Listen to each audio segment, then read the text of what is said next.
ತುಳುನಾಡು ಆಚಾರ ವಿಚಾರಗಳಲ್ಲಿ ವಿಭಿನ್ನ ಸಂಸ್ಕೃತಿಗಳ ಬೀಡಾಗಿದೆ. ಇಲ್ಲಿನ ಜನರ ಜೀವನ ಶೈಲಿ ಹಾಗೆ ಆಹಾರ ಕ್ರಮಗಳು ವಿಭಿನ್ನವೇ ಸರಿ. ಅದರಲ್ಲೂ ಇಲ್ಲಿಯ ಪ್ರಮುಖ ಆಚರಣೆಗಳಲ್ಲಿ ಆಟಿ ಅಮಾವಾಸ್ಯೆಯೂ ಒಂದಾಗಿದೆ. ಆಷಾಢ ಮಾಸದಲ್ಲಿ ಬರುವ ಅಮಾವಾಸ್ಯೆ ತುಳುನಾಡ ಜನರಿಗೆ ಪ್ರಮುಖವಾದ ದಿನವಾಗಿದೆ. ಈ ಭಾಗದ ಪ್ರಮುಖ ಜಾನಪದ ಆಚರಣೆಯಾದ ಆಟಿಗಳಿಂದ ಬರುವಂತಹ ಈ ಒಂದು ಸಮಯವಿದು.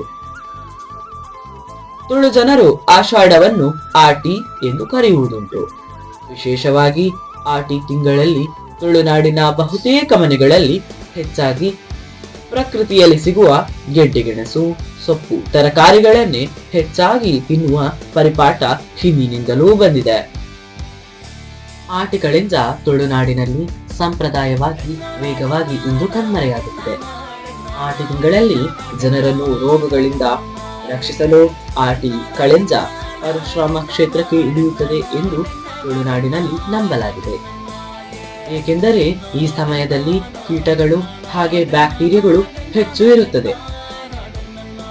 ನಲಿಕೆ ಬುಡಗಟ್ಟಿಗೆ ಸೇರಿದ ಕೆಲವು ವರ್ಗದ ಜನರು ಕಳೆಂಜ ವೇಷವನ್ನು ಧರಿಸಿ ಚೇತನವನ್ನು ಆವಾಹಿಸಿ ಹಳ್ಳಿಗಳನ್ನು ಸುತ್ತುತ್ತಾರೆ. ಆಟಿ ತಿಂಗಳಲ್ಲಿ ಭಾರಿ ಮಳೆಯಾಗುವುದರಿಂದ ಜನರು ಮನೆಯಿಂದ ಹೊರಗೆ ಬರುವಂತಿಲ್ಲ.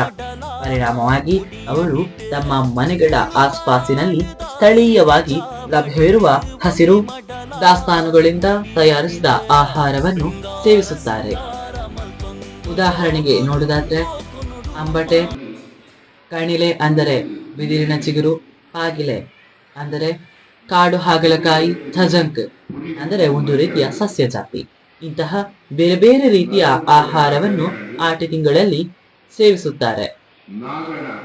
ಆಟಿ ತಿಂಗಳಲ್ಲಿ ಹಲವು ಸ್ಥಳಗಳಲ್ಲಿ ವಿವಿಧ ರೀತಿಯ ಕಾರ್ಯಕ್ರಮವನ್ನು ಹಮ್ಮಿಕೊಳ್ಳಲಾಗುತ್ತದೆ.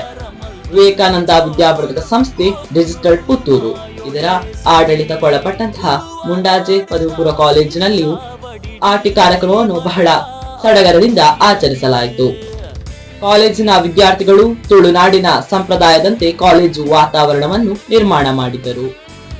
ತುಳುನಾಡನ್ನು ಪ್ರತಿಬಿಂಬಿಸುವ ತುಳುನಾಡ ಚಿಹ್ನೆಯ ರಂಗೋಲಿಯ ಚಿತ್ತಾರ, ಹಳೆ ಕಾಲದ ವಸ್ತುಗಳ ಪ್ರದರ್ಶನ ಹಾಗೆ ನೂರಾರು ಭತ್ತದ ತಳಿಗಳ ಅನಾವರಣ, ತಾಳೆ ಎಳೆಗಳಿಂದ ಮಾಡಲ್ಪಟ್ಟ ಸಿರಿ ಇದರಿಂದ ಕಂಗೊಳಿಸುವ ವೇದಿಕೆ, ತುಳುನಾಡಿನ ಸಂಪ್ರದಾಯದ ಭೋಜನ ವ್ಯವಸ್ಥೆ. ಒಟ್ಟಾಗಿ ಹೇಳುವುದಾದರೆ ಬಹಳ ಸುವ್ಯವಸ್ಥೆಯಲ್ಲಿ ಆಟಿ ಕಾರ್ಯಕ್ರಮವು ಜರುಗಿತು.